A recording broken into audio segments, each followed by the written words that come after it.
Hi, everyone. Sam Rosenthal here. I'm here with India Walton. She's a senior strategist with RootsAction. Thanks for being with us here, India. Thanks for having me, Sam. Good to see you. So, we're talking about the Democratic Party. We're talking about the party's ongoing failures, in our view, to capture the attention of the electorate, to make folks enthusiastic about the party, make them want to vote for Democrats. What, in your view, right now is like the biggest issue that the Democrats need to wrestle with to start to reform the party to be exciting for voters again? Yeah, I think the biggest issue is that there is no resonant message.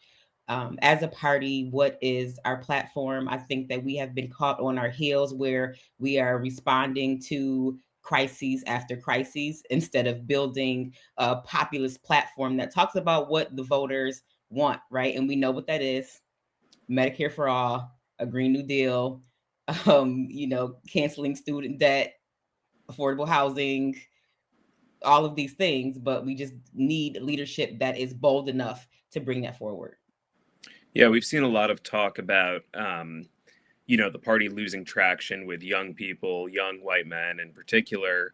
And now it sounds like there's an effort underway to kind of like build an army of influencers who are going to get these people back by speaking the language of Joe Rogan or something.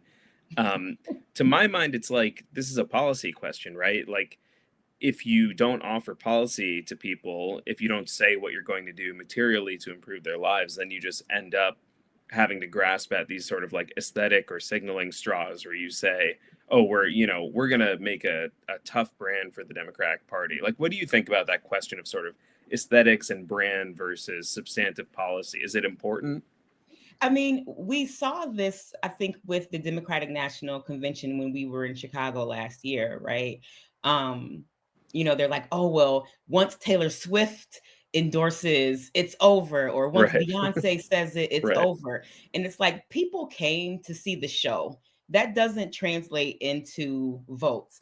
And I think that we have to give the electorate more credit. It's almost insulting to say that we need a Joe Rogan for Democrats, right? No, we need policy for Democrats. Folks are intelligent, they're paying attention, and even people who are not the college educated homeowner suburbanite know that they can't afford bread, eggs, milk, and childcare. And that's what they want to be spoken to about. Yeah, and I think we've seen that pivot in particular from the Democratic Party, right? Chuck Schumer said famously, I'm paraphrasing, but for every two votes that they lose in the Rust Belt or among the working class, or for every vote they lose, they're going to pick up two in the suburbs. It doesn't really seem like that's been borne out. You're from a city that's sort of considered a Rust Belt city, adjacent. Mhm. You're in Buffalo. You're adjacent to all these states that were supposed to be part of the blue wall that totally crumbled, crumbled in 2016, crumbled in 2024. Like, what's your sense based on being someone who's from Buffalo, knows the area really well? What do folks there want from their elected officials? We want our elected officials to grow a spine. And make no mistake about it. I'm in Buffalo, but I'm in Erie County, and Buffalo is a blue dot in a very red county. A lot of our electoral districts went for Trump in 24. So the response that we've been seeing from our elected Democrats has been lackluster at best. We're having ICE raids. We're having our neighbors kidnapped from job sites and court hearings and all manner of things. And like, there's this deafening silence and failure to respond in a meaningful way. And I think that that's going to show up at the ballot box. Yeah, I think we were hearing a lot going into this election that this was the defining election, the most critical election of our lifetimes. I think it's the third critical election of our lifetimes in a row that we've had. Um, and we heard a lot about how Donald Trump is this existential threat to democracy. I think folks had different views on that going into the election, but it seems pretty clear to me now that like he kind of was, and he is, and he and all of the sort of the fascists, the ultra right folks that he's brought into office with him are really pretty intent on disassembling the federal system. They're intent on turning the power of the federal government against victimizing groups of people who they don't like, queer people, people of color, working class people. And all of this, or a lot of this, has to do with the way the Democrats ran the last election. So let's talk a little bit about Joe Biden. At RootsAction, we were the first national group to call for Joe Biden not to run for reelection. We did that right after the midterms in 2022. We were a pariah organization. We were derided by the establishment, and now everyone agrees with us, right? It's obvious that this was the right call. He never should have run in the first place. There should have been a primary, probably. So, what do you see when you're looking at a party that is now trying to recover from the Biden fiasco? Like, what's your diagnosis of the problem that the Biden fiasco lays bare, and what can they do to resolve that?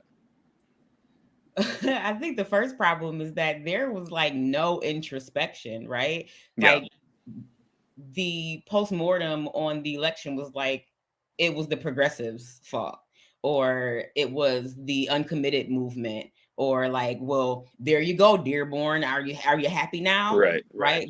There was a failure to assess what happened in the Biden administration and in the Harris campaign that didn't, number one, speak to voters, and number two, didn't bring the electorate out to vote for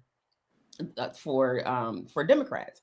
And I think that in order to get that back, there needs to be bold action and a plan. More of the same is not going to get us anywhere. People are struggling to survive every day, and the current administration is not playing by any rules. I think that Democrats are so stuck on process and procedure and what we can and cannot do.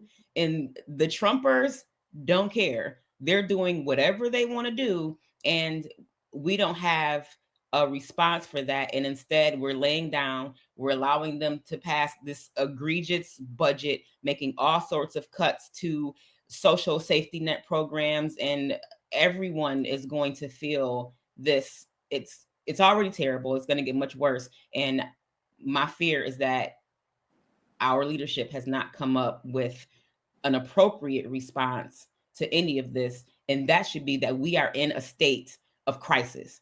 It shouldn't be that, well, legislatively, we don't have the votes, we can't do anything and throw our hands up and give up. That should not be the response. It should be that we are in a time of crisis and we have to come guns ablazing. I need everybody right now to have Jasmine Crockett energy. Right. You almost get the sense that the Democrats are holding out process and procedure as like an excuse for not doing anything. Oh, well, yeah, we don't have the votes, or we can't really do that. That's not really allowed. Whereas the other side, you have them, they're openly flouting orders from federal judges. I mean, they don't care. They were supposed to have brought back a number of people that they've deported illegally. They haven't brought those people back. They're supposed to, not be able to have these personal suits against law firms. They're telling Harvard it can't let international students in. All these things that are pretty clearly, if not downright illegal, a clear overstep of the boundaries of the federal government. And the irony, of course, is that these are all, small government Republicans who are really happy to have the federal government reach its tendrils into every part of society when it benefits their agenda. Mm-hmm. Um, we talk about the leadership of the Democratic Party. We've seen this fight recently about David Hogg, who's a vice chair of the DNC, started this PAC challenging older Democrats, and they're quite old. They're in their mid 80s, they're in their late 70s. Unfortunately, a member of Democratic leadership just died, who was known to be quite sick with cancer when he was appointed to leadership. So there is a gerontocracy problem. What do you see as like the number one thing that we need to reform about leadership in the Democratic Party? Is it age, or is it something else? I mean, Bernie Sanders is 83, right? I don't think that it is age. I think it is performance, Yeah. right? I think that when we send folks to DC or even to our own municipal halls and they are ineffective, they should go, whether they are 35 or 85. But I think, especially when a person has been in the office for 10, 15, 20, sometimes 30 years, Chuck Schumer, and you stop working and that becomes a tenured or a lifelong position and you're not really doing anything to help your constituents or the country anymore, then it's time to go. And I think the other thing that's not happening is there's no training, there's no succession planning. Young folks coming up in the party and who are interested in helping to lead us forward are viewed as a threat. There's no effort to co-govern and allow us to learn what it means to be leaders and come up through the ranks, right? Like we're shut out and it becomes this fight, right? Where now David Hogg is in a position of, where a couple years ago he was the party sweetheart and now he's being turned into the enemy because he's raising these questions and he's being called an ageist when really he's like, well, it's not necessarily about age. It's about like, I want to invest in younger progressive candidates because we need them in the party. Right. And that's the thing that I find really frustrating is that it seems like the Democrats are so obsessed with the line of succession. Whose turn is it? Who's up next in the process?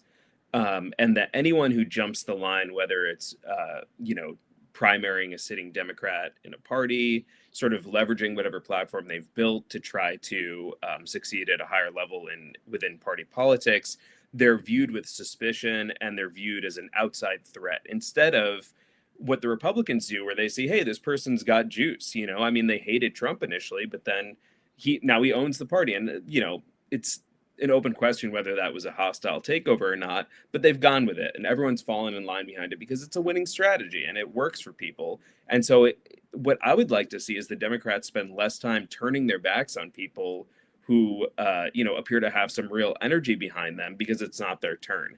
And I just think that's endemic. I mean, we were talking before we started about like, we're in the sort of the elder millennial cohort now of people who have been around orbiting sort of Democratic Party politics for a while.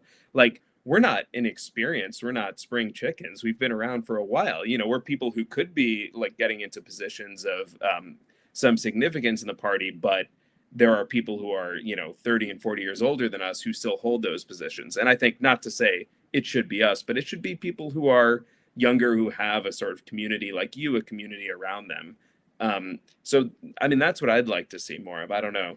No, it should be us. It, it should be people who are smart, who are talented, who care, and who spend. I was talking to a friend who had also run for office a few years ago, and there's a mayor's race going on in Buffalo right now, and it's like a five-way race, right? But every time I see these people get up, they're woefully unprepared, and I think about the hours and hours that we spent working through policy and preparing for debates, and I think about the time that we spend as colleagues talking about policy and just watching what's happening and what's going on in the country and around the world. And anyone who's in a position of leadership in this party needs to have that level of attention and focus onto the matters of the day. And if they do not, they have no place in any office. Right.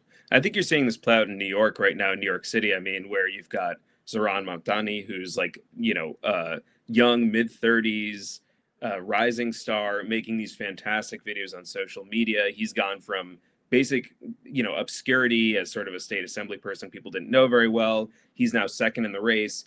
And it seems to me, I mean, I don't know, I'm not in New York, so I don't have my finger totally on the pulse, but it seems to me that the Democratic Party establishment would truly prefer Andrew Cuomo, known sex pest, who let people die in nursing homes during COVID, who appears not to have lived in New York or really lived anywhere. It seems like he's been couch surfing for decades at this point. They'd rather have him as mayor of New York, a known entity who will take the party nowhere, than have someone like Zoran, who's clearly a rising star by any other metric. And we saw this in your race as well. And it's really sad to me that this is the instinct of this party. Isn't it ridiculous? And I know Zohran well. He came to Buffalo and knocked doors for me when I was running, and I'm going to New York to knock doors for him at the end of at when early voting starts next month, because this is how we build our movement, right? And I think that a part of what we have to do as progressives is continue to support and build with each other, even if that means that this is an interstate movement or across the states, right? Like going to St. Louis or wherever it is that we have to go and support and put our support behind progressive candidates until we can move the needle within the party, because we're not getting support from them. They are not putting money into small races and supporting progressive candidates by any means. So this work is work that we have to do. So I'm going to be spending time in Rochester with a progressive candidate, and I'm going to go down to New York City and wherever else it is that I have to go and give capacity, boots on the ground, encourage folks to donate $25 or whatever it is. That's the type of energy that we have to maintain and sustain over the long term, because that's all we have until Democrats as a whole wake up or die, unfortunately. Yeah. So last question, we're down here at the DNC Executive Committee meeting that's happening right now. We've been calling for the DNC to call an emergency meeting to adopt more urgency in combating Trump. They haven't done that. This is a regularly scheduled meeting. We're trying to bring that message to it. What message would you have, just briefly, for Ken Martin, who's the chair of the DNC, and all the other functionaries in the DNC? Yeah, I think that myself, along with the 7,000 other signers of this petition, and I know that the sentiment is probably even greater than that, but folks are so busy trying to keep up with the price of eggs that they don't have time to think about signing a petition. But the American people are in dire need of leadership at a time like now, and we have to come up with a comprehensive plan to not only survive the next 4 years, but to make sure that we're able to have an election in 4 years. Absolutely. Well, India Walton, thanks so much for speaking with us, and it's good to see you. Likewise. Thanks.